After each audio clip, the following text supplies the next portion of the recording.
Hey, everybody, welcome to Way of the Dad podcast. Coming to you from partially converted Toolshed Studios. Wanted to do a quick video today, and we went, and I said, I've said this before when we've, um, on some of my earlier audio only podcast episodes.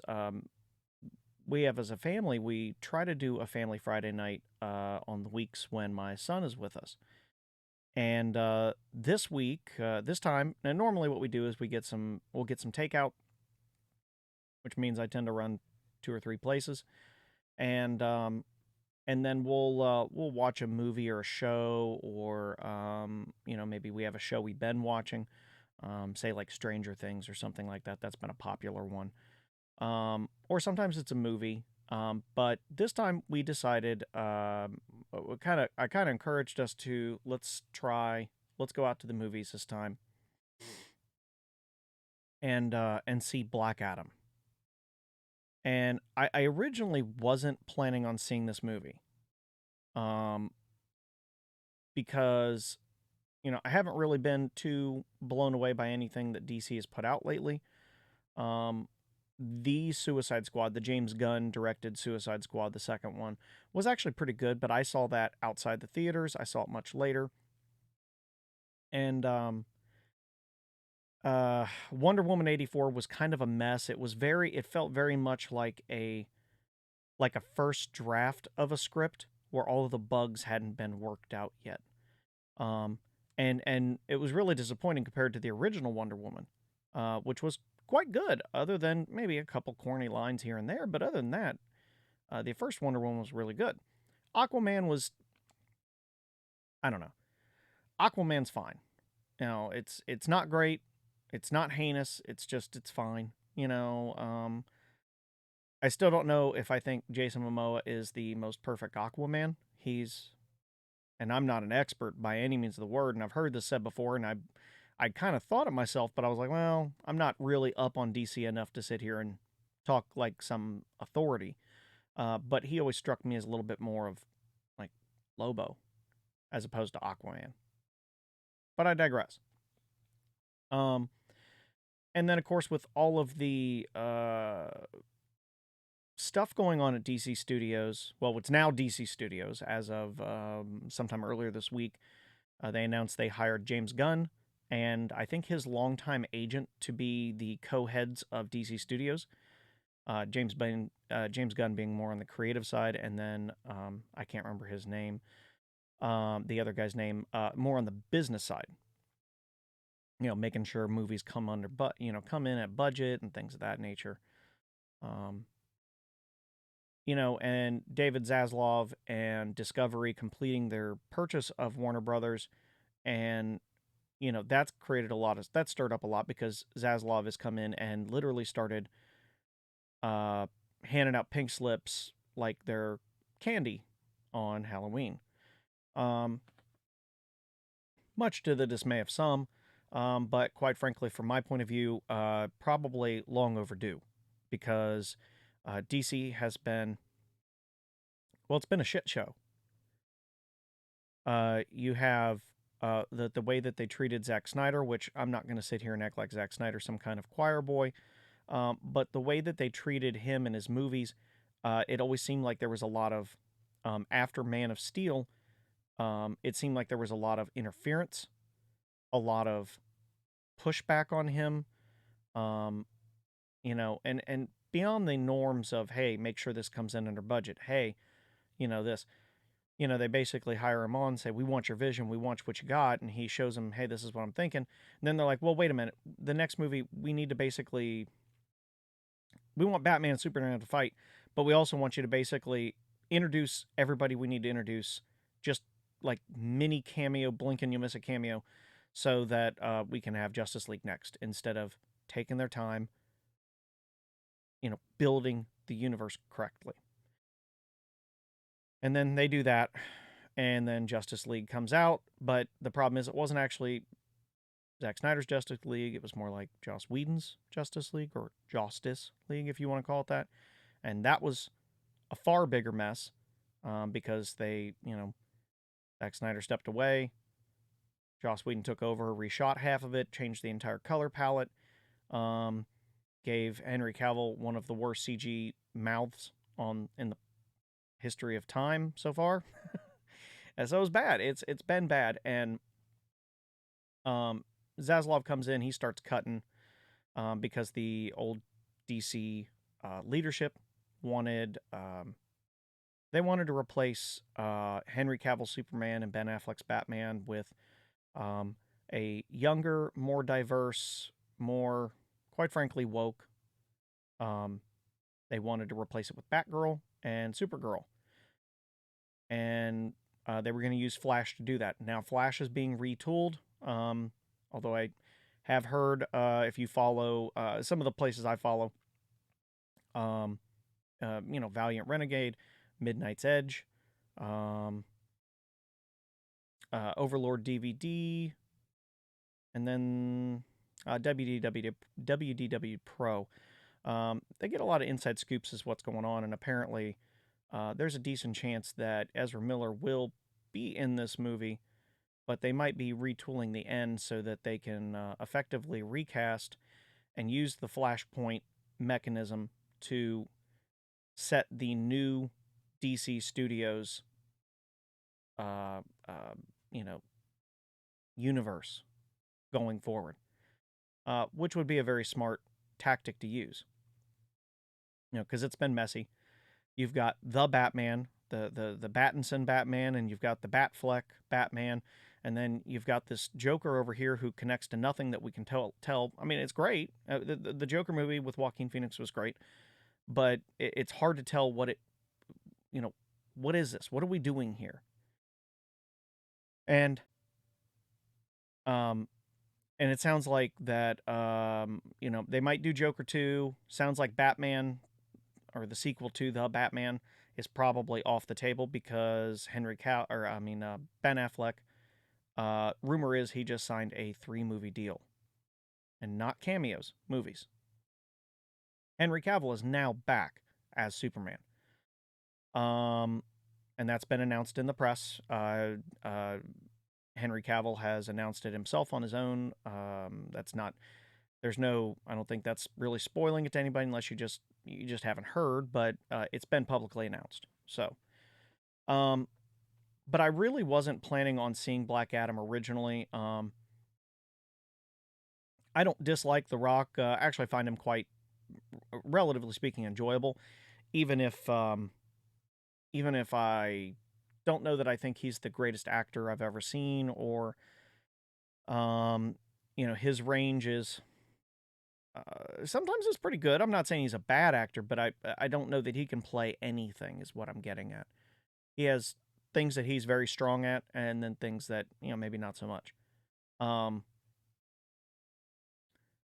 But once I had seen the Rotten Tomatoes, it was just kind of two things kind of coming together at the same time. On one hand, I saw the Rotten Tomatoes critic scores absolutely panning the movie, saying it was terrible, it was bland, it was a mess, it was blah, blah, blah, blah, blah. And the critics, or the audience scores, quite high.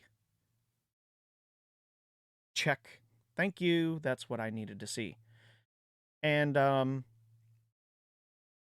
I heard from some places that I follow, that I trust, that it was actually quite enjoyable. It was not the greatest movie, that it wasn't this or that or the other, but it was very enjoyable and very, it was fun. So I was like, okay, let's do it. And taking a family of 4 to a theater is that's not nothing. That's a fair amount of money. But I felt like, if it's just a good fun romp, maybe he's a little dumb in some areas and and all that, but hey, I don't mind putting my money down when I'm up to doing it.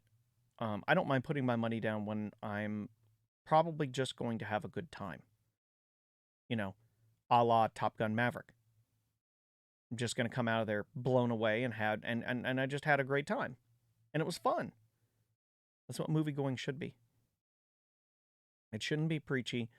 It shouldn't be, 2 hours of telling you how bad of a person you are and how you don't do enough or you don't do this.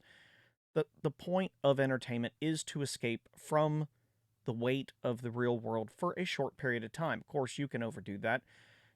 Playing video games 16 hours a day is not healthy, nor is reading books 16 hours a day, nor would be, I don't know, watching movies 16 hours a day. Anything, anything can be too much. Anything can go too far, you know. But, movies are supposed to be fun. They're supposed to make you forget about the real world for just a little bit. And now there are heavy movies and all that, but in general, movies are supposed to take you someplace, take you on a ride, tell you a story. And a ride can be something other than some kind of action packed CGI big punch up thrill fest. It can be a love story, it can be drama, it can be horror, it can be all of those things. Any of those things and so much more. A good documentary can take you on a ride, even if it's a little on the depressing side, but it's taking you somewhere. Okay, so um, so anyway, we all got in the car, went over to the theater. Well, got some dinner first, of course, but um, and I was yeah, it was a good time. Not a perfect movie. I'm gonna get into that. But short version of this, it was a really really fun time. Now before I get too much farther, I'm gonna try to do a very a spoiler free chunk here, and then when I'm ready to get into spoilers, I will I'll very clearly announce that. So I'm not gonna not gonna just bump that on you and just dump it on you and out of nowhere start spoiling the movie. If you're so inclined to be worried about spoilers, so we've got our synopsis. Nearly 5,000 years after he was bestowed with the almighty powers of the Egyptian gods and imprisoned just as quickly, Black Adam is freed from his earthly tomb, ready to unleash his unique form of justice on the modern world. That's yeah, that's pretty about right. Um, Obviously, I don't think it's spoiling anything to say that the Rock is the main starring person here. He's definitely got his name at the top. Is directed by Jaume Collet-Serra. I hope I did not hack that up too bad. I actually had to look it up. Um, and let's see I'm trying to think. What has he directed? He's directed some things. Oh, he's Taken, if I remember correctly, or one of the Takens, hasn't he? Let's see here. Well, Run All Night. Oh, he's directed not Taken, but he's directed a few of um Liam Neeson's movies. Run All Night, The Commuter. So yeah, he's directed a few things. He's not The Shallows. Yeah. He's directed oh, Nonstop. Nonstop, that was one. Um hmm. Yeah, a few of them. Jungle Cruise. Okay, that was more recent. That's right. Jungle Cruise was the Disney. That was a Disney movie with kind of a Disney like high adventure type movie with The Rock. So he's obviously familiar with him. But we do have some other people in here, and we've got Aldous Hodge as Hawkman, Pierce Brosnan as Doctor Fate, Noah Centineo as Atom Smasher. Let's see here. Quintessa Swindell as Cyclone. Um, Sarah Shahi. Who else we got? Is there anybody else that I can't remember? And you've got Amanda Waller, played by Viola Davis. So You've got a decent cast here. And here's what I'll say. And again, I'm trying to stay within the non-spoilery um, area here. Um, you've got a fairly straightforward movie here. Now, you can take that as a negative or as a positive, and in this case, I actually took it as a positive. And maybe I wouldn't be so um, forgiving if this was, in the middle of, around the time of Phase 2 or Phase 3 of Marvel, where, just having a standard run of the mill movie is, not good enough. But considering how bad most of the Marvel output has been since Endgame, um, yeah, I mean it's actually kind of reassuring. It's actually rather nice to just have a regular movie. The story is nothing special, at least nothing in the sense of like, oh my gosh, there's so many twists and turns. I couldn't, I never knew what was coming. No, no, no, it's nothing like that. It's a straightforward movie. It gets down to business rather quickly. Sets up, I think, sets up rather well. Um, everybody who they are, generally speaking, probably where they're going to land on certain things. Um, there are some logical inconsistencies that I felt like could have been explained a little better, and I wonder if the reason is my understanding is this movie looked a bit different. The cut of this movie that came before what we got here looked a bit different when the new ownership of DC Studios took over. Apparently, there might have been some woke in this movie. There might have been some message put into this movie. And apparently, this movie didn't take a lot to fix, although they also didn't have a lot of time to fix it. I don't know that they had enough time to really bring back in people for reshoots and things of that nature, but they did. There's certain things that seems like they're maybe missing just a little bit, like things that you would think that they would have explained a little better, such as the explanations are mostly there. If you're really sharp and you're paying attention to everything and you're really got your ears open and you're not too busy talking to somebody or, mentioning over, hey, that's this character here. Oh, this is that guy.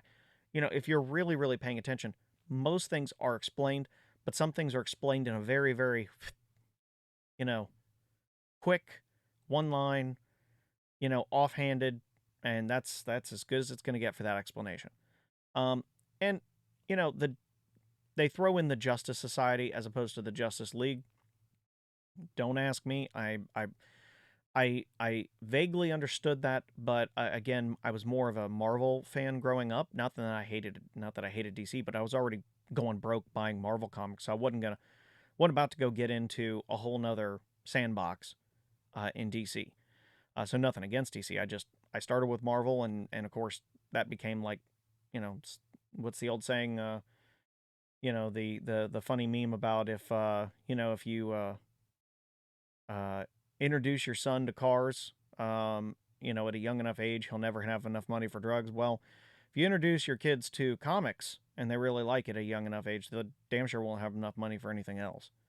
Um, Maybe not today. I don't know. I don't know what comics are like today, really. I heard they're pretty terrible. At least a fair amount of them are. Um, so anyway, it was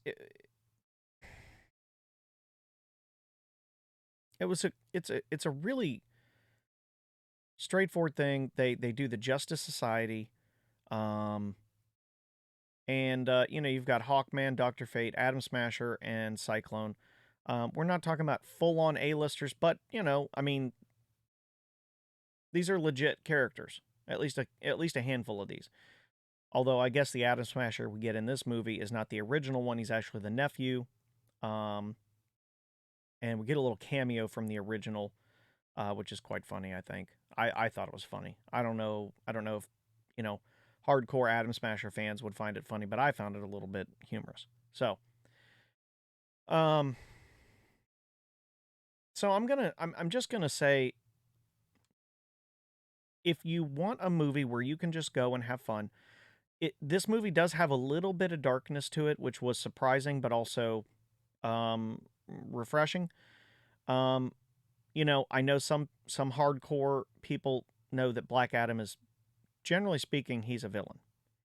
I don't know if he's ever been an anti-hero in the comics before, maybe had a little bit of an arc there.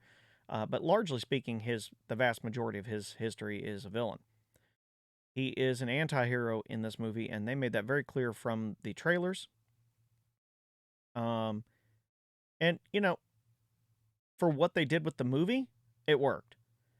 Would some purists have some issues with that? I imagine they would, but I'm going to take, I have to take the movie as I saw it, because I'm not a super mega fan of DC as far as growing up. So I enjoyed it overall. Um, the The Rock did okay. The Rock did decent as Black Adam. He did all right. He's not the darkest guy. He doesn't. There's only one movie that I still haven't seen, and I don't know why. It's Faster, um, where he played a bit of a heavy venge-driven character, and I know of the movie. I haven't seen it, so I don't know. Maybe he is capable of pulling it off, but in this movie, he did a good enough job. You know, um, there was some humor in the movie. I don't think it took over. There was a lot of fun. Overall, it was a lot of fun. It was a good romp. And, I would give it I don't know, let's say a 7 out of 10. 7 to 7.5, something like that. It's a fun movie. Is it like super rewatchable? No, I don't know if it is. But I would put it up there with, like, say, the first Venom. It's just a fun movie to watch. Got enough humor to be enjoyable without, like, taking it over the way, say, like, Thor: Love and Thunder was nothing but a joke fest. Um, but yeah, it was pretty good. So so before I get into spoilers, anybody who is going to click away, I hope that you enjoy this. I hope you come back and listen to the rest of this. But most of all, I would love to earn your subscription. And if you do subscribe, click that notification bell. Please share the videos. It greatly helps the channel to grow. And and don't be afraid to leave a comment in there. If you have a disagreement or an agreement or an alternate thought that I didn't get to that you thought of, and like to throw that in there, I'd be happy to respond to it and address it. But I'd love to hear from you. So you can hit me up on the Facebook page. You can leave comments in the videos here on YouTube or on Rumble.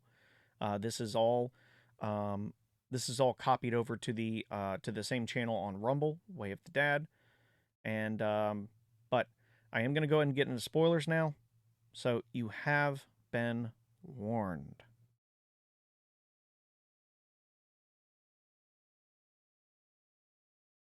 All right. Getting into some spoilers. I don't think I'll have to take too terribly long here. But so so we've got the there's a reveal. There's some stuff that goes on in this movie, and I'm just going to talk about them in kind of a however it comes to me fashion. There's some things I really liked about this movie, and overall, I really did enjoy the I really did enjoy just the fun of the movie, and there was some humor. I don't think all of it worked perfectly. There's some lines where so basically, um, Black Adam or Teth Adam is he was imprisoned by the gods for improper use of his powers 5,000 years ago. Instead of just taken the powers back. I guess they can't. I don't know. Maybe I guess they can't do that, or they, I don't know, didn't want to do the work, so they just entombed him on Earth with a tablet that, if found and somebody knew how to read that language, which would be super easy, like really close to that time frame when he was imprisoned. Of course, 5,000 years later, some languages die, but it's all this lady had to do, and her life is on the line, and she's looking down at this inscription on the floor, and she just reads it. Boom. There goes Black Adam. Or I'm sorry, Teth Adam. Out of nowhere. Released from his prison. All she had to do was just read it out loud. Wow.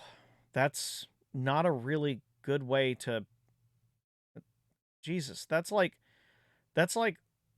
locking your pallet of cash, think Breaking Bad pallet of cash, and all of your jewelry and your guns and God knows whatever else you find valuable. Maybe you got some gold bars, right? You got them gold bars. You got them on the shelf in there too in your vault. And you close the vault door and you hang the fucking key on the wall next to it. And that's all you need is that key to open it up. That's pretty stupid. That's really damn dumb. Wow. So okay, that's all it took to release him from his tomb that the gods put him in, because he was using his powers incorrectly or whatever. Which I will say, him being imprisoned by the gods makes more sense later, because we find out, and again, we're well into spoiler territory, boys and girls, ladies and gentlemen, just saying, buckle up. It makes a little more sense, although the really poor version of locking him up, the worst way of locking him up, that doesn't make any sense. But why they did it, that makes a little more sense, because throughout the movie you get these little mini flashbacks to kind of showing you the history, and then it keeps showing you, but it kind of showed you what you thought was everything really rather quickly. And then you realize later, like, oh, okay, I get it. So the son was the one that the gods called up and imbued him with powers. Not the dad. The dad who told his son to keep his head down and not speak up against the king, who was wanting this Eternium, which is, basically unobtainium in the DC universe. Eternium. Vibranium, adamantium, Eternium, unobtainium. And so the son kind of, basically starts a little bit of a movement somehow, because he I don't know, puts his hands up in a triangle pattern. That everybody's like, yeah, let's do that. And so that's okay. But what it is his dad was I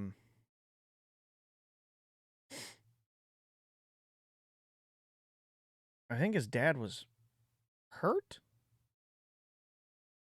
or something, and he gave his dad the powers of Shazam. And then right after that, one of the king's assassins kills his son. Now it makes more sense. Does make more sense that way. Why he's so angry. Because why would the gods pick him if he was so angry? Well, it wasn't because they didn't pick him. They picked his son. And his son gave his dad the powers. And so that's why they imprisoned him in their hilariously bad prison. And that makes some sense. And there is a little bit of payoff there, too. Although I thought the link between him and the New Age young man, which, could have had that connection to his son somehow, as far as, reminds him of his son. I feel like that could have been played a little bit more, a little bit better, but they didn't really go into it. Um, Another thing is the way that Amanda Waller, you know, whips up the Justice League, whips up Hawkman, gets Hawkman like absolutely 100% convinced this guy is an absolute threat and villain. And then Dr. Fate's like, well, hold on, and then they're talking about how the longer he's awake, the more the less disoriented he'll be. After he's woke up for 5,000 years, he's going to be disoriented. So the less disoriented he'll be, and the harder it'll be to convince him to come in with us. But they set out from the word go to basically put him in prison. And and they kind of glaze over the fact that they have all these records that have been kept secret from the world about what really happened with Teth Adam, the hero of Kandak. And they really should have delved into that a little bit more, so that it made more sense that when they went in hard, no tact, no, hey man, we're here to help. We're here to, blah blah blah blah blah blah blah. Soft entrance, soft approach. And nope, they come in, kneel or die. Like, Jesus, you idiots. It's so stupid. Like, wow, you're just guaranteeing a fight. But you all talked about how powerful this guy is. So just saying, you guys aren't exactly on his level, but you think you're gonna go in and just kneel or die, buddy. Oh, okay. This character who's nothing but rage and anger and vengeance. Sure, that's gonna. Good job. So anyway, but overall though, and Atom Smasher and Cyclone are definitely more. Let's say they're the rookies. They're definitely the JSA in training type. They do all right though. They get a little bit of time to shine on screen and in some small personal moments with each other and those around them. But they're definitely more background. Hawkman and Dr. Fate are the primaries, next to Dwayne Johnson. And the thing about Dr. Fate that was, it was there in the movie, but it wasn't explained very well. Is apparently, like, Dr. Fate is more of the helmet. I could be saying this a little bit wrong, but so Pierce Brosnan plays Kent Nelson, who is Dr. Fate, but Kent Nelson is Kent Nelson when he doesn't have the helmet on. When he has the helmet on, he becomes possessed by Dr. Fate. The helmet is in it itself. It's an entity of itself, should I say. And so they didn't do a really good job of showing how when he puts on the helmet, it changes things. Kent Nelson is not 100% in control anymore. It's now Dr. Fate is in control. Kind of like a duality type thing, I guess. A little bit of dual personality thing. So yeah, they go in totally ham-fisted. Of course, it doesn't go well, and we as the audience get to enjoy a heck of a lot of punch up, and they beat on each other quite a bit. Hawkman just really hates him through the whole damn thing, until about the end, and they have a little bit of a come to understanding with each other, a little bit, not much. But it's like I said, it's not a bad movie. There's a few things where they worked really hard to like set up this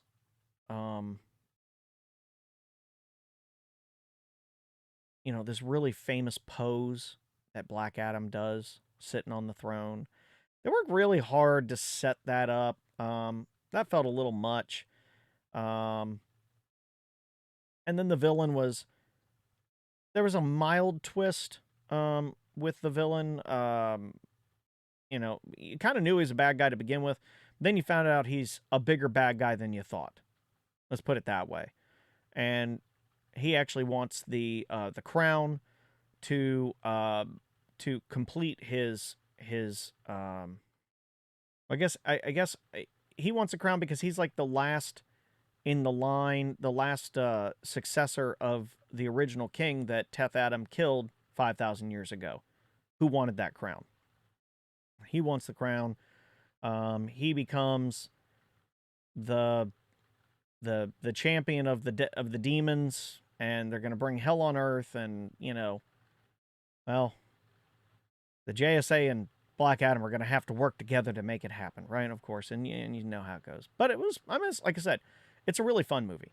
So that's where I'm going to leave that at. It is a lot of fun. Obviously, it's not a movie you want to think too terribly hard about, but it is a lot of fun. It was enjoyable. It's a fairly good movie to take your, I would say, 11 and up kids, as long as they can handle a little bit of. I mean, there's some kills in there. It's still PG-13, so you don't see any running blood or gushing gore, but you do see him literally, grab some people by the throat and slowly char them to death with his lightning powers. You do see him pretty blatantly kill people. Has no qualms about that. So just do be aware of that part. But a lot of it is off screen or whatever. But there's a few that were definitely on screen, like I said, when he's just lighting this dude up until he just basically turns to ash in front of him. And so you just got to be aware of that part. But other than that, it's a fun movie. It's fun to watch. And and then there is the big stay during the credits. There is a post-credit scene.